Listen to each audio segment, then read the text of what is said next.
Primera de Samuel, capítulo 4, comienza diciendo que la palabra de Samuel llegaba a todo Israel. Cuando Israel salió para enfrentarse en batalla con los filisteos, acampó junto a Ebenezer, mientras que los filisteos habían acampado en Afec. Desde el versículo 1 hasta el versículo 11, entonces se nos relata este combate que va a haber con los filisteos, cómo van a pelear en batalla contra los de Israel. Salen a pelear y entonces, ¿qué es lo que sucede? Israel es totalmente derrotado.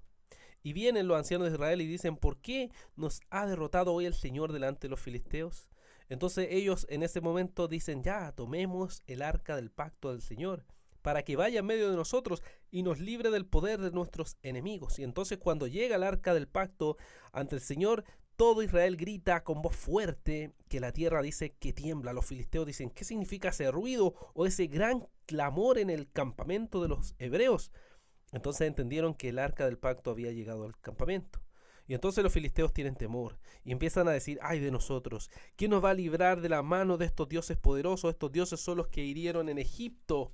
Estos son los dioses que tiraron toda clase de plagas. Así que le dicen a los filisteos que cobren ánimo, que se esfuercen, que peleen, porque no van a ser esclavos de Israel. Entonces los filisteos pelean con los israelitas y nuevamente la mortandad en Israel es grandísima. 30.000 soldados de a pie mueren. El arca de Dios es capturada y muere Ofni y Fines, que eran los hijos de Elí.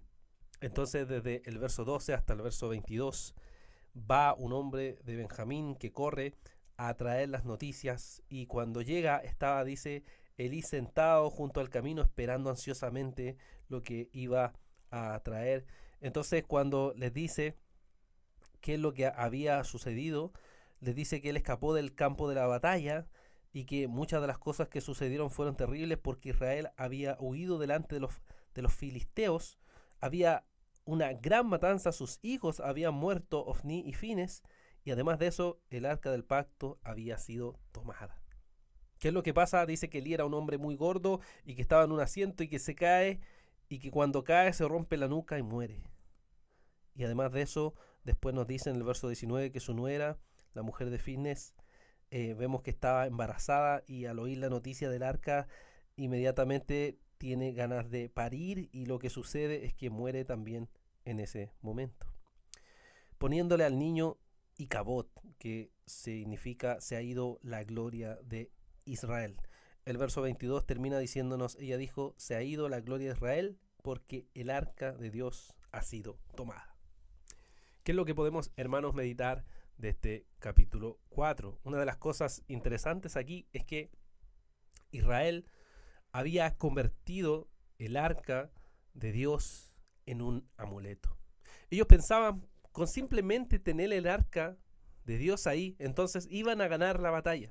Sin embargo, podían estar en pecado, podían estar desobedeciendo, pero veían eso como un amuleto, y así es como muchas personas, incluso muchos cristianos, comillas, son personas que ponen a Dios como un amuleto. Solo cuando hay problemas, solo cuando hay necesidad, Dios supuestamente va a actuar en medio de mí, y tomo a Dios como un amuleto, que va a cumplir mis deseos. Sin embargo, podemos ver que la vida nos muestra que no es así, que Dios no actúa de esa manera como los israelitas pensaron en ese momento, y como muchas personas hoy piensan igual acerca del Señor. Y vemos que llega el juicio del Señor llega, que tardó, sí, pero llegó. Así es como muchas personas viven también en sus pecados y piensan que nunca va a haber ningún juicio.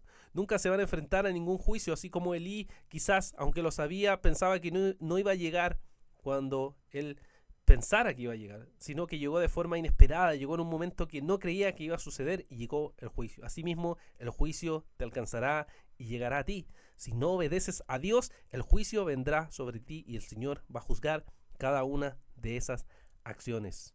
La única manera de derrotar a los filisteos para los israelitas era ser obediente al Señor. Era confiar en la fuerza del Señor, realmente dependiendo absolutamente de Él. La única manera de derrotar al enemigo de este mundo, el pecado, el mundo, la muerte, la única forma es por medio de la obra de Dios. ¿Y cuál es la obra de Dios? Es Jesucristo, que ha venido a este mundo a salvarnos de toda perdición, y solo en su muerte y resurrección tenemos la esperanza y el triunfo sobre el pecado y la muerte.